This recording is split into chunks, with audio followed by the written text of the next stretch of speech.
Good morning students, welcome you all. I am Nidhi Goyal, Assistant Professor ABST Government College Para। बच्चों हम लोग अपना income tax में capital gain continue कर रहे हैं। हमने अभी तक कैपिटल गेन में स्टडी किया कि कैपिटल गेन क्या होता है, ठीक है। कैपिटल गेन की डेफिनेशन में कौन कौन सी कैपिटल असेट्स आती हैं, ट्रांसफ़र से क्या मीनिंग होता है, ट्रांसफ़र का क्या मतलब होता है, फिर कॉस्ट ऑफ एक्विजिशन, किसी भी संपत्ति को प्राप्त करने की लागत क्या होती है, कॉस्ट ऑफ इम्प्रूवमेंट क्या होती है, इन दोनों को कैसे इंडेक्स किया जाता है, ठीक है। और किस तरीके से हम सेल्स कंसिडरेशन में से कोई भी transfer expenses, cost of acquisition and cost of improvement less करके अपना कैपिटल गेन कैलकुलेट करते हैं। इस कंडीशन में शॉर्ट टर्म और लॉन्ग टर्म यानी कि अल्पकालीन और दीर्घकालीन पूंजी लाभ क्या होते हैं, सारी चीज़ें हम स्टडी कर चुके हैं। इवन अपने पिछले 2 लास्ट लेक्चर्स में हमने इस पर बेस्ड क्वेश्चंस भी किए, ठीक है। और हमने इसमें ये भी देखा कि अगर कोई प्रीवियस ओनर है सेक्शन 47(1) और उससे आपको कोई भी ऐसे ट्रांसफ़र होती है गिफ्ट्स में, मतलब किसी भी तरह का उपहार आपको मिलता है या फिर किसी भी तरह की वसीयत विल में, ठीक है, किसी भी तरह से आपको मिलती है असेट जिसके लिए आपने खुद खर्चा नहीं किया है, आपने खुद उसे परचेज़ नहीं किया है, तो फिर उस कंडीशन में क्या होता है ना। तो ये सारी चीज़ें हम पढ़ कर आए हैं। अब इसमें एक लास्ट और बहुत ही इंपॉर्टेंट चीज़ है बच्चों, वो क्या है, वो है एग्जेम्प्टेड कैपिटल गेन्स। बच्चों कुछ कैपिटल गेन ऐसे होते हैं पूंजी लाभ जिन पर कि आप चाहे आपको जो भी कैपिटल गेन हुआ है आप उसे रीइन्वेस्ट करें या ना करें, उसका पुनर्विनियोजन करें या ना करें। जैसे सपोज कीजिए किसी भी एक ज़मीन को बेचकर मुझे 5 लाख रुपए का फ़ायदा हो गया, ठीक है, मुझे लॉन्ग टर्म कैपिटल गेन हुआ। अब उस 5 लाख रुपए को मैं अगर रीइन्वेस्ट नहीं भी करती हूँ ना तो भी मेरे लिए वो कैपिटल गेन टैक्स फ्री है बिना किसी कंडीशन के, ठीक है। तो इन्हें हम एग्जेम्प्टेड कैपिटल गेन्स कहते हैं विदाउट इन्वेस्टमेंट, जिसमें हमें किसी भी इन्वेस्टमेंट की ज़रूरत नहीं होती। लेकिन इसमें एक कैटेगरी और आती है, वो कैटेगरी कहती है कि आपको जो कुछ भी मिला है, जो भी कैपिटल गेन हुआ है, ये 5 लाख रुपये आपको मिला है, अभी जिसको सेल करने से आपको मिला है, ठीक है, आप इसे वापस किसी स्पेसिफाइड कैपिटल असेट में एक स्पेसिफाइड पीरियड में अगर इसे रीइन्वेस्ट कर देते हैं, एक निर्धारित अवधि में आप इसे पुनर्विनियोजित कर देते हैं कुछ निश्चित संपत्तियों में, तो फिर आपको इस कैपिटल गेन की छूट टैक्स से दे दी जाएगी, है ना, यानी कि कर से इसे मुक्त कर दिया जाएगा। लेकिन उसमें यही है कि आपकी शर्त जो कंडीशन है वो फुलफिल होनी चाहिए, ठीक है। तो tax exempted on basis of investment conditions, investment की कंडीशंस के बेसिस पे। तो इसके साथ हम कुछ कंडीशंस लगाते हैं।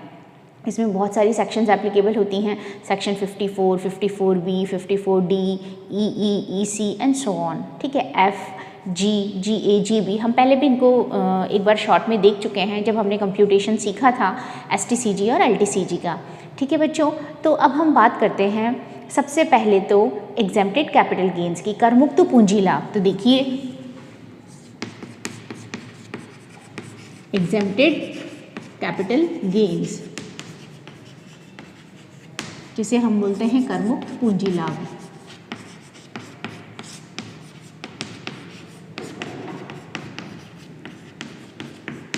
सेक्शन 10 इस पर एप्लीकेबल होती है ना। इसमें भी फिर हम 2 कैटेगरीज पढ़ते हैं। एक तो एग्जेम्प्टेड है बिना शर्त रहित, हिंदी में से बोला जाता है शर्त रहित कर मुक्त, यानी कि एग्जेम्प्टेड विदाउट कंडीशंस, बिना किसी कंडीशन के जो कर मुक्त है। और एक कंडीशन क्या है, विनियोग की कंडीशन है, ठीक है। और दूसरा होगा एग्जेम्प्टेड अंडर स्पेसिफिक कंडीशंस, विनियोग की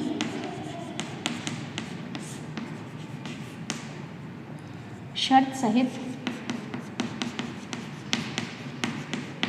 कर मुक्त।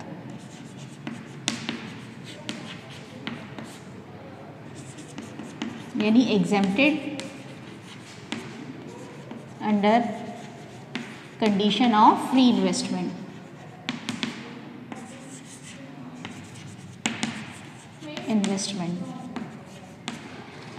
तो इस तरीके से करके हमारे पास 2 कंडीशंस हैं। इन दोनों कंडीशंस में हम डिफरेंट प्रोविजंस स्टडी करते हैं। तो देखिए सबसे पहले हम लेते हैं शर्त रहित कर मुक्त पूंजी लाभ। तो देखिए बच्चों हम सबसे पहले ले रहे हैं शर्त रहित कर मुक्त पूंजी लाभ, है ना, एग्जेम्प्टेड विदाउट कंडीशन। इसमें सबसे पहला क्या आता है, फर्स्ट प्रोविजन हम कौन सा लेंगे इसके अंदर, देखिए यूटीआई के यूनिट्स, ठीक है।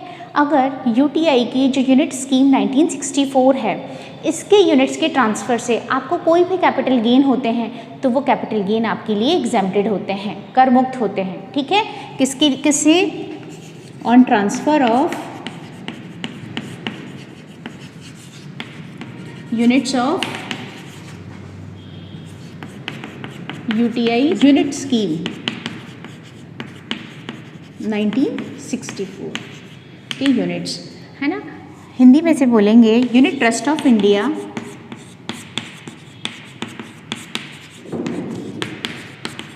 यूनिट ट्रस्ट ऑफ इंडिया के यूनिट स्कीम 64 के हस्तांतरण से होने वाला पूंजी लाभ।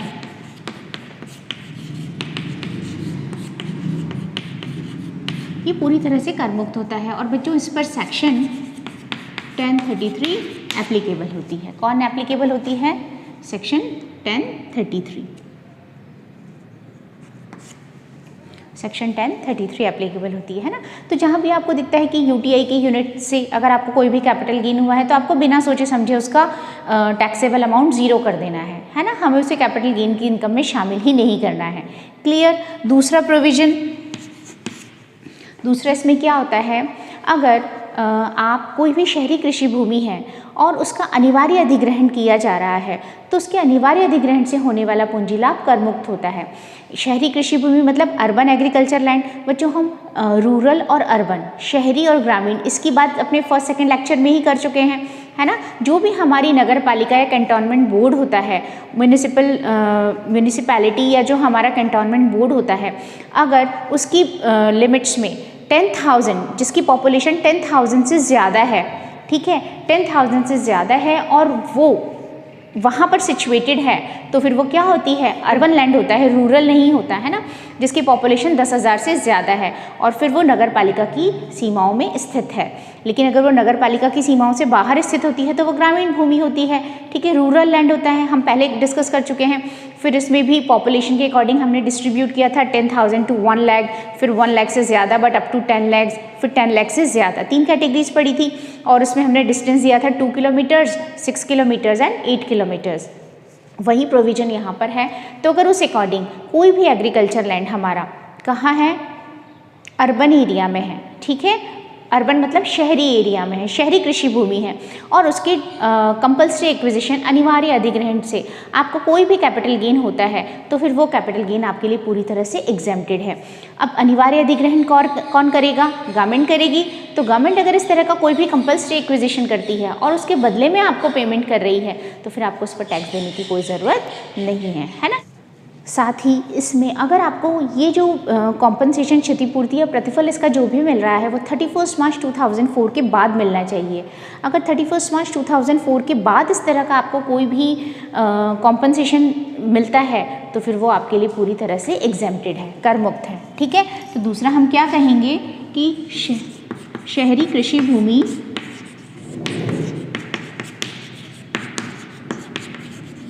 के हस्तांतरण से पूंजी लाभ।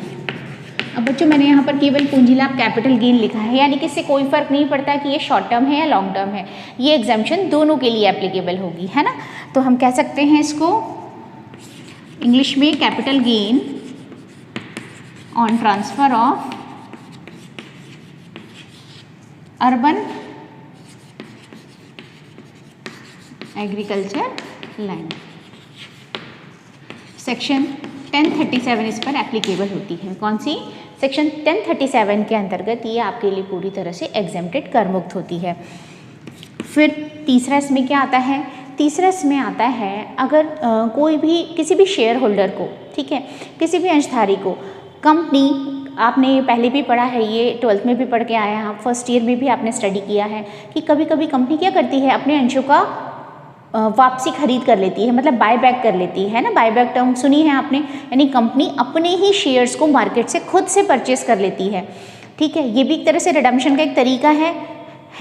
तो अगर कंपनी अपने लिस्टेड या अनलिस्टेड, इसमें दोनों कैटेगरीज आती है बच्चों, अगर अपने अनलिस्टेड शेयर्स को मार्केट से बायबैक कर लेती है और उस बायबैक की वजह से कंपनी के शेयर होल्डर्स को कोई भी प्रॉफिट हो रहा है, कैपिटल गेन हो रहा है, तो फिर वो कैपिटल गेन एग्जेम्प्टेड होगा।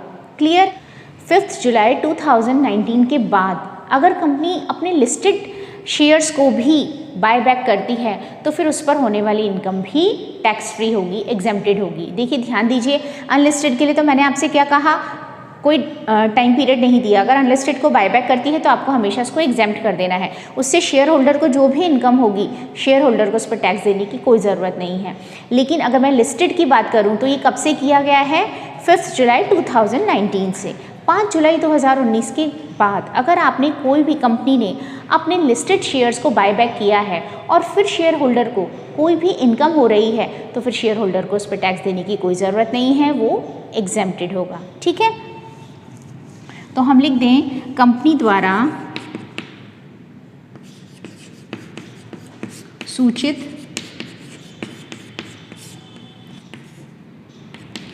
5 जुलाई 2019 से, है ना। तो कंपनी के द्वारा सूचित और असूचित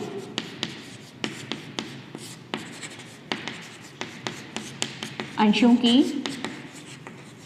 पुनर्खरीद पर पूंजी लाभ, है ना, ऑन बायबैक ऑफ। अच्छा, ये लाभ किसको? अंशधारी को, इसको हम लिखेंगे पर अंशधारी को लाभ। तो अंशधारी के लिए टैक्स एग्जेम्प्टेड है ये, क्योंकि इस पर टैक्स कौन देगी? कंपनी देती है इस पर टैक्स, तो अंशधारी के लिए एग्जेम्प्टेड होगा, है ना। तो on income on buyback of listed and unlisted shares,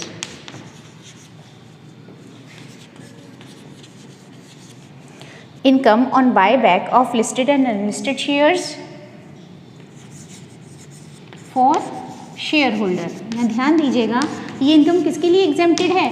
share holder के लिए एग्जेम्प्टेड है, और अनलिस्टेड के लिए तो कोई स्पेसिफाइड डेट नहीं है। लेकिन लिस्टेड के लिए प्रोविजन 5 जुलाई 2019 से ही एप्लीकेबल है, और हमारा प्रीवियस ईयर 1920 है बच्चों। तो आपको तो स्पेशली इस चीज़ को ध्यान रखना है, अगर 5 जुलाई के पहले, क्योंकि हमारा तो फाइनेंशियल ईयर 1 अप्रैल से शुरू हो जाएगा प्रीवियस ईयर, तो 1 अप्रैल से यानी कि अगर 4 जुलाई तक ऐसा कुछ भी किया गया है, 5 जुलाई तक, तो फिर हमें उस पर कोई एग्जाम्पशन नहीं मिलेगी। लेकिन 5 जुलाई के बाद 19 के बाद अगर उसने ऐसा कुछ भी बायबैक किया है और शेयर होल्डर को इनकम होती है तो फिर आपको उसको एग्जेम्प्टेड कर देना है। ठीक है, तो इस तरीके से 3 चीज़ें हैं जिसमें आपने कोई भी इन्वेस्टमेंट नहीं किया लेकिन फिर भी आपको इसकी पूरी एग्जाम्पशन दी जाएगी। किस किस की? एक तो यूटीआई के यूनिट्स सेक्शन 1033 के तहत, दूसरा शहरी कृषि भूमि का हस्तांतरण, है ना, इसके लिए कंपल्सरी एक्विजिशन भी आता है, compulsory acquisition of urban agriculture section 1037, और तीसरा आता है कि किसी भी कंपनी ने अगर कोई भी लिस्टेड और अनलिस्टेड शेयर्स को बाय बैक कर लिया तो फिर शेयर होल्डर को जो भी इनकम होगी वो एग्जेम्प्टेड होगी। ठीक है, तो इस तरीके से ये एग्जेम्प्टेड इनकम्स हैं विदाउट कंडीशन। अब सेकंड हम अपना टॉपिक लेते हैं एग्जेम्प्टेड इनकम्स विद इन्वेस्टमेंट। अगर आप इन्वेस्टमेंट विनियोग की शर्त के साथ ही भी कर मुक्त होंगे, तो अगर आपने विनियोग किया है तो आप ले सकते हैं, अदरवाइज नहीं ले सकते हैं। तो आप इसे कॉपी कीजिए, हम लोग उसके बाद अपना नेक्स्ट कंटिन्यू करते हैं।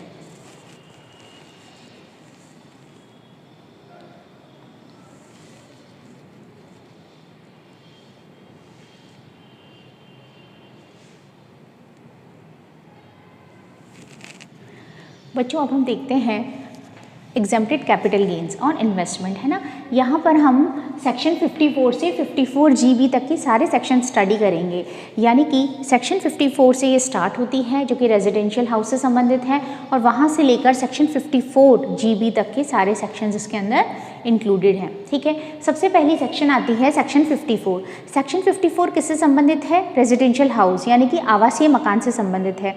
अगर आप अपने रहने के मकान को, ऐसा मकान जिसमें आप कम से कम पिछले 2 साल से रह रहे हों, ठीक है, कितना, एटलीस्ट 2 years 24 months, कम से कम 2 साल से वो आपके पास होना चाहिए। तो पिछले अगर 2 सालों से आप उसमें रह रहे हैं और आप उस घर को बेच देते हैं, उसका ट्रांसफ़र कर देते हैं, तो उसके ट्रांसफ़र से होने वाला कैपिटल गेन टैक्सेबल होगा, नॉर्मल कंडीशंस में टैक्सेबल होगा। लेकिन सेक्शन 54 ये कहती है कि अगर आप उस कैपिटल गेन को वापस से री इन्वेस्ट कर दें, उसका पुनर्विनियोजन कर दें, किस में? नया घर खरीदने में। आपने रहने का घर बेचा और उससे आपको वापस नया ही घर खरीदना है, रेजिडेंशियल हाउस के बदले रेजिडेंशियल हाउस लिया जाना चाहिए, पहली कंडीशन ये। दूसरा, पुराना वाला रेजिडेंशियल हाउस आपके पास कम से कम 2 साल से हो। अगर 2 साल से कम समय के लिए आपके पास था फिर आपने उसको बेचा तो फिर ये सेक्शन एप्लीकेबल नहीं होगी। क्लियर? तीसरी चीज़, अब जब आपसे कहा जा रहा है कि भाई मुझे नया घर लेना है या नया घर बनवाना है, तो कब तक? आपको जब भी इस तरह का कैपिटल गेन हो रहा है उससे पिछले 1 साल में या बाद के 2 सालों में, जब भी आपको ये कैपिटल गेन हुआ जिस ईयर में, उससे पिछला 1 साल या अगले 1 और ये 2 सालों में आप या तो नया घर खरीद सकते हैं। अगर आपने पहले 1 साल में भी नया घर खरीदा है तो आप इसकी एग्जेम्पशन ले सकते हैं, कटौती ले सकते हैं। या फिर जिस दिन आपको पूंजी लाभ हुआ उससे अगले 3 सालों में आपको नया घर बनवाना होगा। खरीदना और बनवाना 2 चीज़ें हुई। या तो जिस साल में पूंजी लाभ हुआ उससे 1 साल पहले या अगले 2 सालों में आप नया घर खरीद लें, या फिर अगले 3 सालों में आप नया घर बनवा लें, तो फिर आपको इस सेक्शन की छूट मिल जाएगी। कितनी? जितना कैपिटल गेन आपको हुआ है मैक्सिमम उस लिमिट तक। सपोज कीजिए मैंने अपना पुराना रेजिडेंशियल हाउस सेल किया और उसको सेल करके मुझे 90 लाख रुपीज़ मिले। मैं गेन नहीं बोल रही हूँ, है ना, जो भी सेल्स कंसिडरेशन था 90 लाख रुपीज़ मिला। फिर उसमें हमने उसकी cost of acquisition, transfer expenses, indexed cost सब हटा दी, cost of improvement and so on, और अब हमें मान लीजिए 40 लाख का नेट कैपिटल गेन हुआ उस पर। फाइन। अब वो कैपिटल गेन अगर आप इसका कोई इन्वेस्टमेंट नहीं करते हैं तो फिर वो आपके लिए पूरा का पूरा टैक्सेबल है कैपिटल गेन हेड में। लेकिन अगर आप इस पैसे से जिस दिन आपको कैपिटल गेन हुआ उससे अगले 3 सालों में या तो नया घर बनवा लें, या पिछले 1 साल में आपने कोई नया घर खरीदा हो, या अगले 2 साल में आप कोई नया घर खरीद लें, तो फिर उस कंडीशन में आपको इस 40 लाख की छूट मिल सकती है। कितनी? अब आपने सपोज कीजिए नया घर 50 लाख में लिया तो पूरे 40 लाख तक आपको मैक्सिमम छूट मिल सकती है। भाई जितना मैक्सिमम प्रॉफिट होगा, कैपिटल गेन होगा, मैक्सिमम उतनी डिडक्शन दी जा सकती है, तो पूरे 40 लाख की आपको डिडक्शन मिल जाएगी। लेकिन सपोज कीजिए आपने 35 लाख का नया रेजिडेंशियल हाउस खरीदा, ठीक है, तो अब उस कंडीशन में आपको केवल मैक्सिमम 40 में से 35 लाख की ही डिडक्शन मिलेगी, क्योंकि आपने उसमें से केवल 35 ही तो इन्वेस्ट किया, और बाकी के जो 5 लाख रुपए हैं उस पर आपको कैपिटल गेन हेड में टैक्स देना पड़ेगा। I hope you are getting my point. तो मैक्सिमम लिमिट कितनी होगी? आपका LTCG long term capital gain और एक्चुअल अमाउंट री इन्वेस्टेड, आपने जो पैसा पुनर्विनियोजित किया है, दोनों में से जो भी कम होगा मैक्सिमम उतनी ही डिडक्शन आपको इसमें मिल सकती है। सिंपल सी बात है। फिर इसके साथ बच्चों एक कंडीशन और है। क्या कंडीशन है? कि ये जो कंडीशन है ये 1 या मैक्सिमम 2 मकानों तक ली जा सकती है। आप ऐसा सिर्फ 1 या मैक्सिमम 2 रेजिडेंशियल हाउस के लिए कर सकते हैं। अगर 2 से ज़्यादा तीसरा रेजिडेंशियल हाउस आपके पास हुआ, या आपने खरीद लिया या बनवा लिया, तो फिर इसकी आपको कोई डिडक्शन नहीं दी जाएगी। क्लियर? आपके पास हो सकता है पहले से एक घर हो और अब आपने एक और नया घर खरीद लिया है, बनवा लिया, तो उसकी छूट दी जाएगी। या आपके पास एक भी नहीं था बेचने के बाद, तो अब आपने 2 घर खरीद लिए या बनवा लिए, तो भी आपको इसकी एग्जेम्पशन मिल जाएगी, यानी अप टू 2 हाउस। लेकिन इसमें एक बात और है कि ये जो कैपिटल गेन है ना, ये 2 करोड़ से ज़्यादा नहीं होना चाहिए। अगर 2 करोड़ तक है तब तो फाइन, आपको छूट मिल जाएगी। अब 2 करोड़ में 2 घर तो आ ही सकते हैं। स्पेशली मैं मेट्रोज़ की बात नहीं कर रही हूँ, लेकिन अपनी जो दूसरी सिटीज़ हैं उसमें 2 घर हम खरीद सकते हैं और हम दोनों पर एग्जेम्पशन ले सकते हैं। लेकिन उसके लिए पुराना घर भी तो इतना महंगा होना चाहिए जिससे हमें इतना कैपिटल गेन हो। तो जो भी है व्हाटएवर। क्लियर? आपको बात समझ आ गई? तो हम मैक्सिमम 2 घर तक इसकी छूट ले सकते हैं, और हमें रेजिडेंशियल हाउस को सेल करके वापस रेजिडेंशियल हाउस ही खरीदना है। और अब जो मैंने नए घर बनवाए हैं या ख़रीदे हैं ना, उसको मैं 3 साल तक वापस रीसेल नहीं कर सकती हूँ। ध्यान दीजिए, उसका अगले 3 साल तक ट्रांसफ़र नहीं हो सकता। अगर आपने, मतलब उसका लॉक इन पीरियड हो गया 3 इयर्स, अगर आपने अगले 3 सालों के पहले उसको सेल कर दिया या फिर कुछ भी उसका ट्रांसफ़र कर दिया, तो फिर उस कंडीशन में जितना आपका एग्जेम्प्टेड हुआ है ना, वो पूरा का पूरा टैक्सेबल हो जाएगा। और बेचने पर जो आपको और नया कैपिटल गेन हुआ वो और टैक्सेबल होगा। जो अब बेचने पर नया लाभ मिला वो, प्लस जो पहले जिसकी छूट दे दी थी, दोनों मिलाकर सारा का सारा टैक्सेबल हो जाएगा। तो अगर आपको एग्जेम्पशन लेनी है तो आपको इन कंडीशंस को फुलफ़िल करना पड़ेगा, लॉक इन पीरियड। और फिर एक चीज़ और है इसमें बच्चों, गवर्नमेंट ने एक फैसिलिटी दी है। कई बार ऐसा हो सकता है कि जो हमारी डीलिंग्स हैं उनमें थोड़ा हम डिले हो जाएं, तो उसके लिए आपके पास एक ऑप्शन और है। इसके लिए आप जब भी अपना इनकम टैक्स रिटर्न फाइल करते हैं, प्रिस्क्राइब डेट जो भी उसकी होती है, तो उस रिटर्न को फाइल करने के पहले पिछले 1 साल में आपने इस पैसे का यूज़ नया घर खरीदने में नहीं किया है, तो फिर अब उस कंडीशन में अपना रिटर्न फाइल करने के पहले आप अगर इस कैपिटल गेन को कैपिटल गेन स्कीम 1988 में डिपॉजिट कर देते हैं, जो भी गवर्नमेंट ने स्पेसिफाइड बैंक्स हैं जिनमें भी इसे ओपन किया हुआ है, तो अगर आप इस पैसे को पूंजी लाभ खाता योजना है ना, कैपिटल गेन डिपॉजिट स्कीम पूंजी लाभ जमा योजना 1988 में अगर आप इसमें से डाल देते हैं, इस पैसे को डिपॉजिट कर देते हैं, तो उसकी भी छूट आपको इसके अंदर दे दी जाएगी। फिर उसके बाद आप उसको प्रिस्क्राइब लिमिट में उसको यूज़ करना है। वही जो है कि कैपिटल गेन होने के बाद अगले 3 सालों तक या फिर अगले 2 सालों में आप नया घर खरीद लें, है ना। तो यानी कि जितना आपने नया घर खरीदा वो प्लस कैपिटल गेन स्कीम 1988 में जो भी आपने पैसा डाला है अपना रिटर्न फाइल करने के पहले, उन दोनों को मिलाकर टोटल एग्जेम्पशन आपको दी जाएगी। लेकिन बच्चों ये एग्जेम्पशन किसी भी कंडीशन में कैपिटल गेन से ज़्यादा नहीं होगी। आई होप मैंने जो सारी चीज़ें समझाई आपको समझ आई। अब देखिए हम इसको यहाँ पर लिखते हैं, हम लिखेंगे तो आपको और अच्छे से लर्न हो जाएगा। तो सबसे पहले मैं लेती हूँ सेक्शन 54, है ना, यानी कि आवासीय मकान के हस्तांतरण के संबंध में।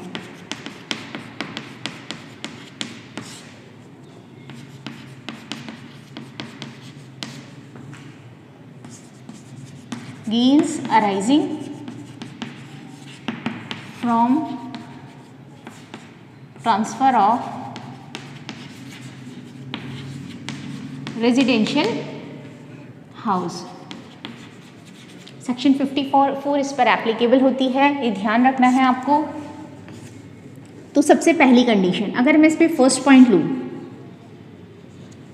तो फर्स्ट में सबसे पहले मैं क्या लूँगी, आपके पास पिछले 2 सालों से वो असेट होनी चाहिए। फर्स्ट कंडीशन क्या है, it must be owned for 2 years और मोर। 2 या 2 से ज़्यादा सालों से वो आपके पास होनी चाहिए।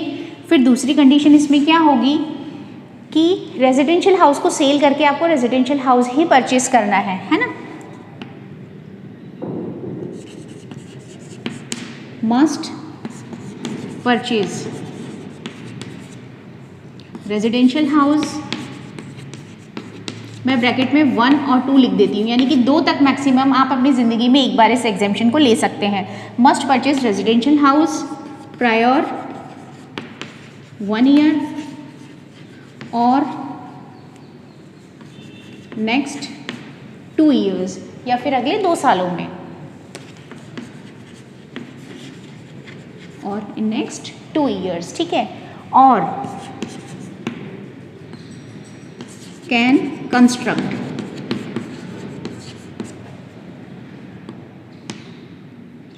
इन post 3 years of capital gain. Capital gain arise होने के अगले 3 सालों में आप उसे बना सकते हैं। यानी कि ये मेरा कैपिटल गेन वाला ईयर हो गया, है ना। इससे या तो पिछले 1 साल में मैं घर खरीद लूँ या फिर अगले 2 सालों में, ठीक है, परचेज कर सकती हूँ, क्रय कर सकती हूँ, या फिर अगले 3 सालों में मैं इसका कंस्ट्रक्शन कर सकती हूँ, निर्माण कर सकती हूँ, तो ही मुझे इसकी छूट मिलेगी। मैक्सिमम 1 या 2 घरों के लिए मिल सकती है। ओके। फिर तीसरा, अमाउंट की मैक्सिमम डिडक्शन क्या होगी, मैक्सिमम डिडक्शन, अधिकतम कटौती कितनी हो सकती है, इन्वेस्टमेंट। आपने जितना भी कैपिटल गेन का इन्वेस्टमेंट किया वो plus amount deposited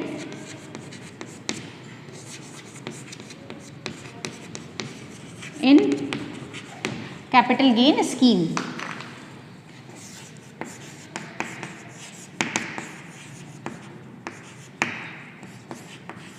capital gain deposit scheme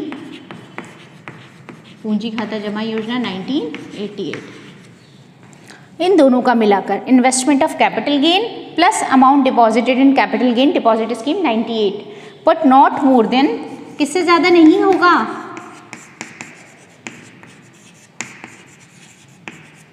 capital gain, capital gain के अमाउंट से ज़्यादा किसी भी कंडीशन में नहीं होगा। मैक्सिमम डिडक्शन आपको इतनी ही मिल सकती है। फिर इसके साथ एक और कंडीशन क्या थी, 3 साल का लॉक इन पीरियड। तो 4th नंबर पे मैं यहाँ बात करती हूँ 3 years of lock in period दोनों के लिए। कैपिटल गेन डिपॉजिट स्कीम, अगर उस अकाउंट में आपने पैसा डाला है तो उसमें भी, और नया घर खरीदा है उसमें भी 3 साल तक आप उसको रीसेल नहीं कर सकते हैं। तो उसका लॉक इन पीरियड कितना हो गया, 3 साल। ठीक है, तो ये सारी कंडीशंस हमारी पूरी होंगी तब जाके हमें सेक्शन 54 में एग्जेम्पशन मिलेगी पूरी। जैसे कि मैंने अभी आपसे बात की थी कि मुझे अगर 40 लाख का कैपिटल गेन हुआ है, ठीक है, या फिर सपोज कीजिए मुझे 4 लाख का कैपिटल गेन हुआ है और मैंने अब नई एसेट 40 लाख की खरीद ली है, तो उस 40 लाख में से सीधा मुझे 4 लाख की एग्जेम्पशन मिल जाएगी और बाकी 36 टैक्सेबल होगा, जो भी कंडीशन होगी, है ना। तो जितना अमाउंट री इन्वेस्ट होगा, ये हमारी सेक्शन 54 है बच्चों। अब इस सेक्शन 54 के बेसिस पर हम एक प्रॉब्लम लेंगे कि किस तरीके से इसको सॉल्व किया जाता है, और इस पर बेस्ड दूसरे प्रॉब्लम्स भी हम करेंगे। आगे की जो दूसरे सेक्शंस हैं 54 के बाद, उन्हें हम अपने नेक्स्ट लेक्चर में स्टडी करेंगे। तो आपको हाई होप समझ आई कि आवासीय मकान को बेचकर आवासीय मकान ही खरीदना है, या तो पिछले 1 साल में या अगले 2 साल में मैं नया घर खरीद लूँ, या फिर अगले 3 सालों में मैं नया घर कंस्ट्रक्ट करवा लूँ, बना लूँ। फिर बनवा तो लिया मैंने या खरीद तो लिया, अब उसको अगले 3 सालों तक मुझे रीसेल नहीं करना है, उसका ट्रांसफ़र नहीं करना है। अगर मैं जितना भी पैसा बनवाती री इन्वेस्ट करती हूँ उसके अलावा भी और भी अमाउंट है मेरे पास, और मैं उसे कैपिटल गेन डिपॉजिट स्कीम में डाल देती हूँ 1988 में, तो फिर उसमें भी मुझे इसकी भी एग्जेम्पशन मिल जाएगी। तो इस तरीके से, ठीक है। और ये घर पिछले 2 सालों से कम मेरे पास होना चाहिए, जिसकी मैं यहाँ पर एग्जेम्पशन की डिमांड कर रही हूँ। ठीक है बच्चों, आई होप आपको ये सेक्शन समझ आई। इनके प्रोविजंस को आपको लर्न करना है, अच्छे से लर्न करना है, और जितने ज़्यादा क्वेश्चंस आप करेंगे आपको ये प्रोविजंस उतने ही अच्छे से लर्न होते चले जाएंगे। अब नेक्स्ट लेक्चर में हम और इसकी दूसरी एग्जाम्शंस की जो सेक्शंस हैं उनको स्टडी करेंगे और इस पर बेस्ड एक प्रॉब्लम भी करेंगे। Thank you.